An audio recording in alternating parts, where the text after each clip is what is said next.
to. I wonder whether we could begin by talking about the moment at which everybody here first encountered it. Matt? Yes, well, I first encountered it. It was, it's a vague and distant memory, really, because it wasn't on the telly when we were children. We were robbed of that privilege. But I remember it being in black and white and seeing a Dalek follow a doctor, which I'm pretty sure was Hartnell.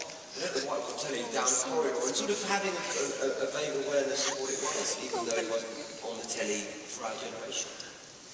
Jenn, when did you first bump into it? Because you were born in this interregnum as well. I was also a denied child, and it was brought back, when it was brought back in 2005, I remember being at an event, and it was clips of Billy and Chris, and I think they were winning awards, and there was kind of the first series had gone down with such aplomb. And that was my first experience. What about you, Marcus? I think my first memory was Tom Baker in Paris, and I didn't realise the entire show wasn't set in Paris. I think Tom Baker was my first memory. Stephen, you're a few days older than this programme yourself, aren't you? So, I remember spending the first 2 years of my life thinking there should be something better on a Saturday. Yes, I can't remember my first memory. I'm told that I did watch it from the very beginning. So I wouldn't have seen the first one, but I was 2 years old. I remember complaining that William Hartnell was not in it anymore. I kept saying, well, who's that bloke playing the doctor? He's far too young. There you go. And can I just tell you something that you don't know, which is that to watch a screen of yourself talking in is almost impossible when you're talking live. It's like you're being faked or wow, that is going to be really disconcerting. Anyway, that's my first. You get the souvenir DVD at the end. Yeah, okay. But do you remember the first time that you wrote a document story of any description? Yes, Night of the Bards. It hasn't been on telly yet, but I haven't got that desperate. But yes, I remember the climactic events involved the Doomsday Button, which the aliens had a Doomsday Button to blow up their own planet. And it had Doomsday Button, do not touch. I bet they're proud of themselves for that part. Do not touch, that'll keep us safer.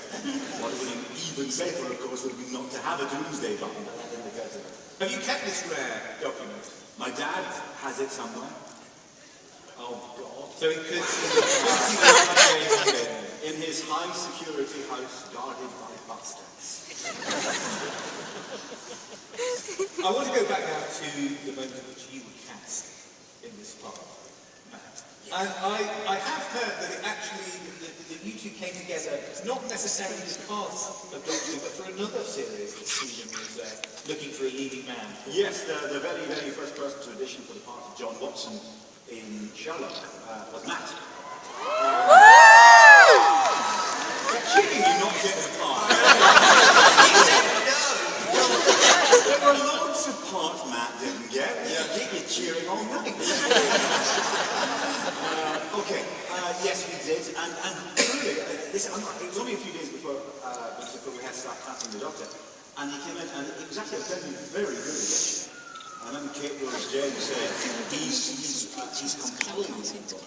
And we also think he's more Sherlock Holmes. Are you getting decent pictures? You're not taking a video of it. I'm taking a video of it. Yeah, I did get some decent pictures, but I'm taking a video. In my mind, but I was still determined when I'm going to cast somebody over, that I didn't dwell on it. I think... So you're looking for somebody more your own age? Well, I think there is an argument for the Doctor to be in his 50s and grumpy and Scottish. We could work it that way. So what, can you remember what it was about him? Oh, yeah, I mean, this is the man. Someday, I think I'd love to be able just to show Matt's very first edition. It was dead obvious. It wasn't that genius to cast him. He was just spot on from the start. I remember hearing him going for a drink afterwards. He was shaking hands and what the hell, that's it, wasn't it? First day, third one through the door. It's a dead body shit. And if we were ever allowed to see that audition tape, is it something, I mean, thinking back, you can remember? I remember it vividly. I walked in and there was a goldfish in the room. The bored goldfish. Yeah. And I bought goldfish. And I went over and sort of you know, confronted the goldfish for being a goldfish, and it was a room with like, it was like carpeted walls in some sort of, you know, not very nice hotel. And then I remember, like literally even on the tube, I was reading in the paper, like quotes of Stephen saying, I think the Doctor should be in his 50s and grumpy.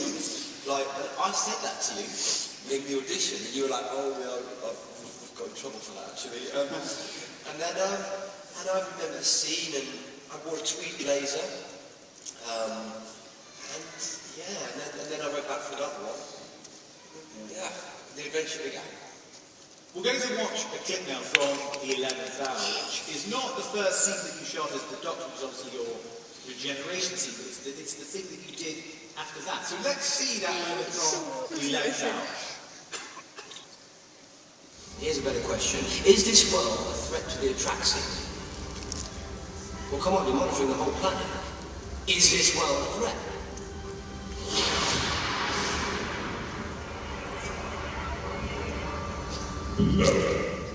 Are the peoples of this world guilty of any crime by the laws of the Atraxi?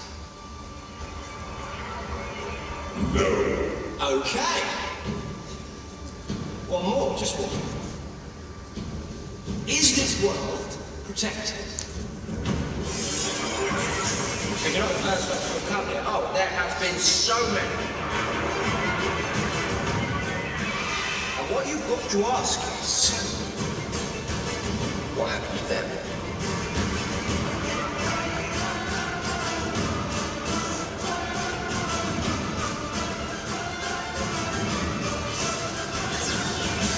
Hello.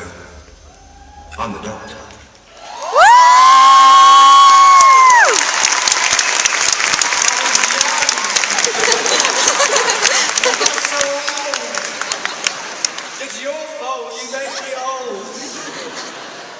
I said I wanted an older Doctor, and by God, I got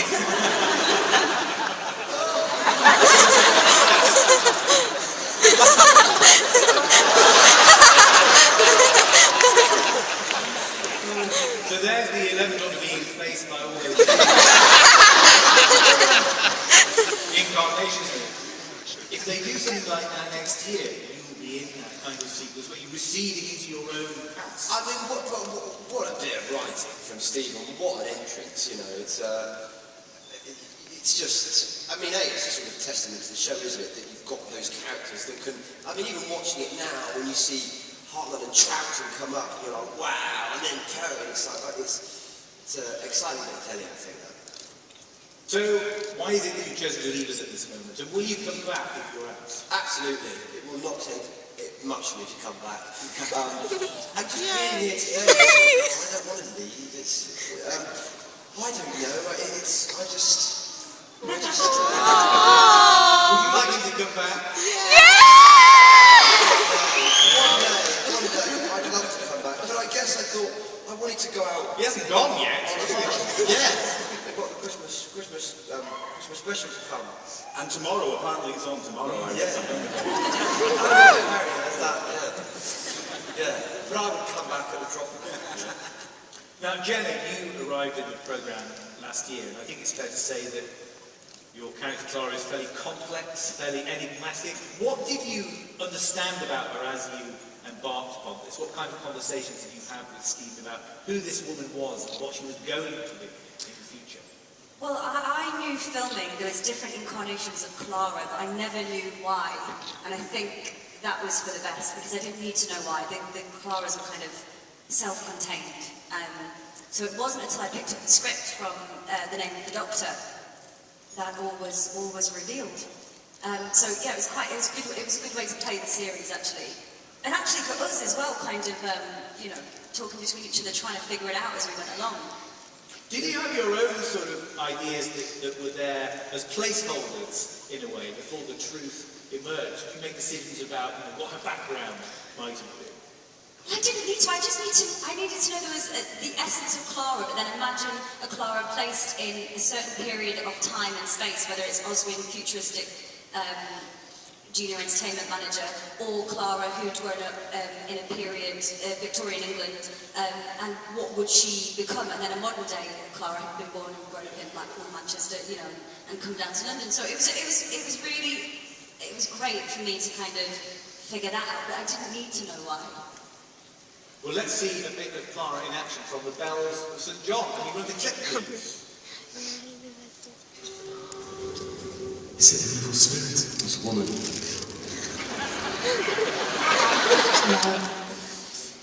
Run, you clever boy, and remember. 1, 2.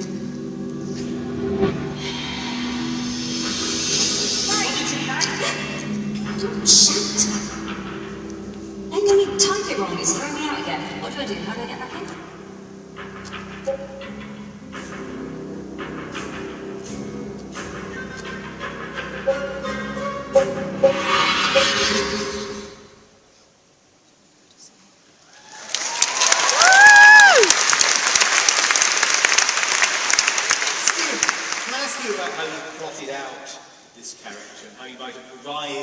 What kind of conversations you've had with Jenna about what she is and where she's going? I mean, I tend to be quite retentive on the secrets in the future, because I don't think it's a good idea to tell people what you're about to write in an odd way. I think they should read it.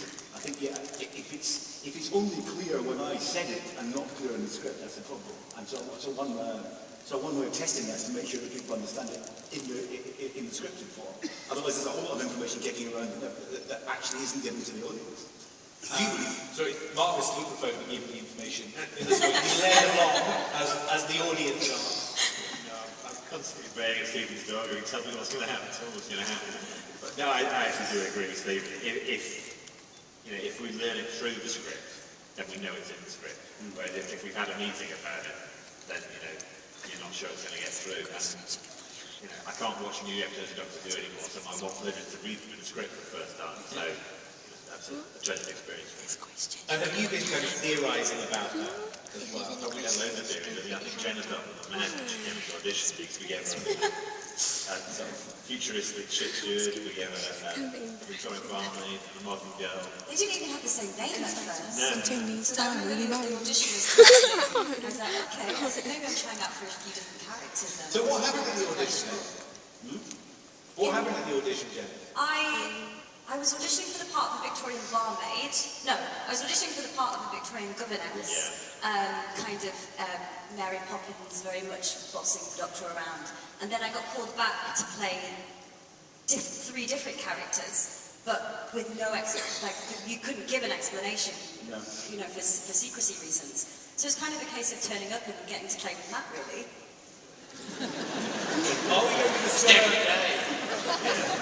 Are we going to discover a little more about Clara tomorrow night? Well, I'm not telling you what we're going to discover tomorrow night. Well, we've come this far, Matt, and I'm not going to crack now. Well, let's see some of it, shall we? Let's see the trailer for tomorrow night's anniversary special. Of the Doctor. I've had many faces, many lives. I don't admit all of them. There's one life I've tried. Very hard to forget.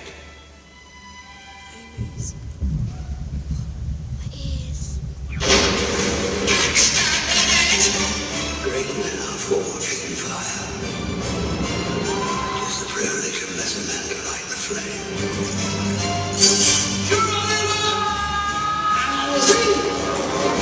The moment is coming. I'm ready.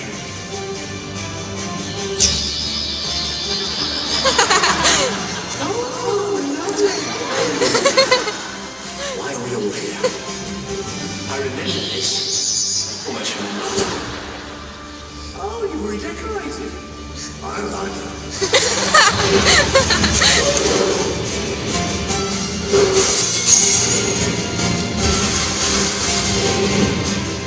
Once I would like to know where I'm going. No, you really wouldn't. I'm looking for the Doctor. You certainly come to the right place.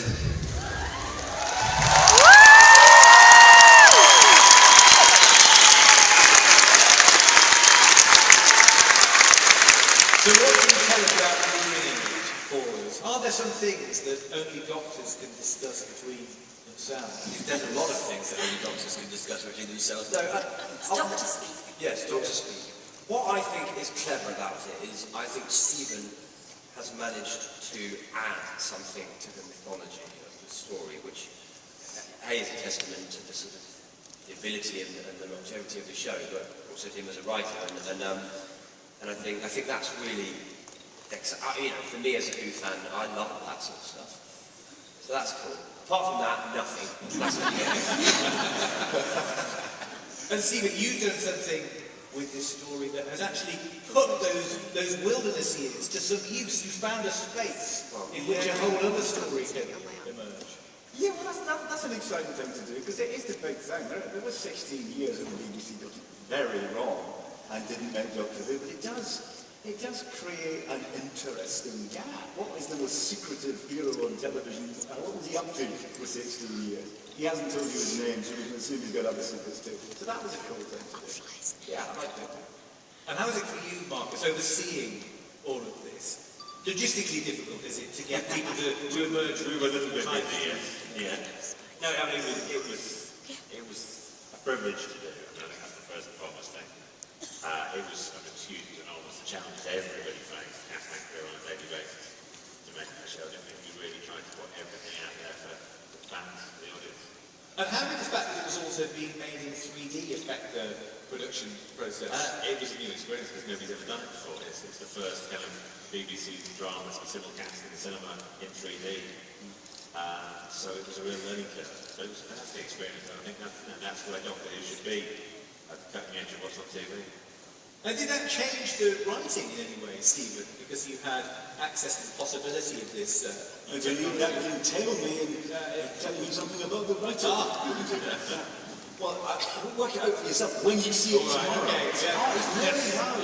It's nearly out. But, and what about as actors? Because presumably the camera behaves in a slightly different way. Yeah, because it's heavier, and our poor cameraman Joe, like the rig is enormous. Yeah, it's huge. Doesn't quite allow for the same fluidity. It's not often it's in handheld either in 3D, so that was something kind of new, I believe, that we did to kind of give it the same momentum. Yeah, and it's sort of a slower process, slightly, but hopefully, Doctor Who has the sort of bones and the fabric of a show that will really respond to that media, But also things like, I remember on one of the first days, you pointed. Yeah. And things like that, then you realise, oh, that's actually going to come right out on the screen, so you can afford to react, and so kind of trying to lend itself to 3D as well and play with that bit. It's interesting. And do you have a sense of it? I'm just an old ball for a point, really. But having been making it in what we might one day look at as the old-fashioned or the conventional way, does it subtly alter what you do? Do you have a sense of yourself when the 3D camera is looking at you, where you are in the picture, whether you're kind of sunk in it or right before? Yeah, I found yes. Because I like to move around a lot, and it doesn't afford you that same freedom. So you sort of have to be sort of more aware as a result of that. Personally, I mean, I haven't seen it in 3D, so I'm really excited to see it in 3D. But I don't think I'd want to make a whole series in 3D as an actor, because I think very slow. It slows it down. But the novelty was great, and getting to run off set and go put on your 3D goggles and watch that in the TARDIS. See my big chin come out. If only we had it here.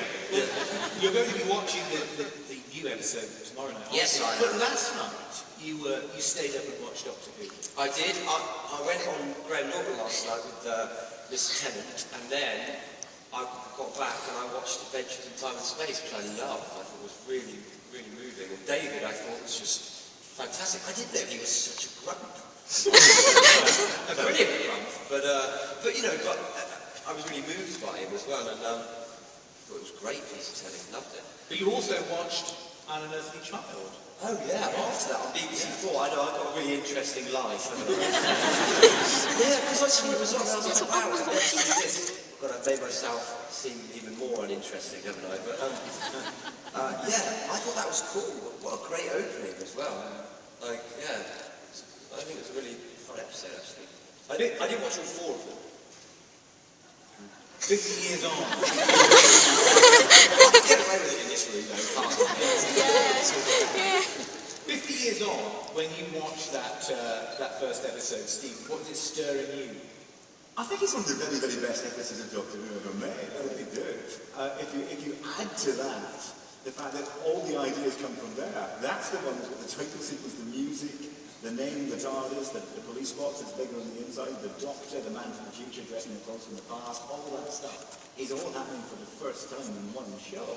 In terms of brand new ideas, that's a roller coaster of 25 minutes. And you compare it to all the proper television at the time. When it's just people sitting in rooms having a gentle disagreement, everything else was boring. People have a tendency, wrongly, to slide off all Doctor Who for poor special effects, and so on. But they let off Z-cars, and this is a fact, could not do a convincing car. Right? And how did they get to work that morning? They get to work in a car. Really a sodding car park and shoot that. But Doctor Who was doing really quite passable spaceships. And sometimes not so passable spaceships. The big thing to do with spaceship is acceptable when you didn't arrive to work in it. Okay. In a moment, we're going to take some questions from the audience, and as with the Regenerations show, we're going to ask those of you who want to ask a question to make yourselves known to the stewards in the blue t-shirts. And those trained BBC staff will select you. And the lucky few who we have time to hear a question from will be brought up to the mic to ask it to the panel here. Now, while that complex process is happening, I'm going to ask you two, Matt and Jenna, about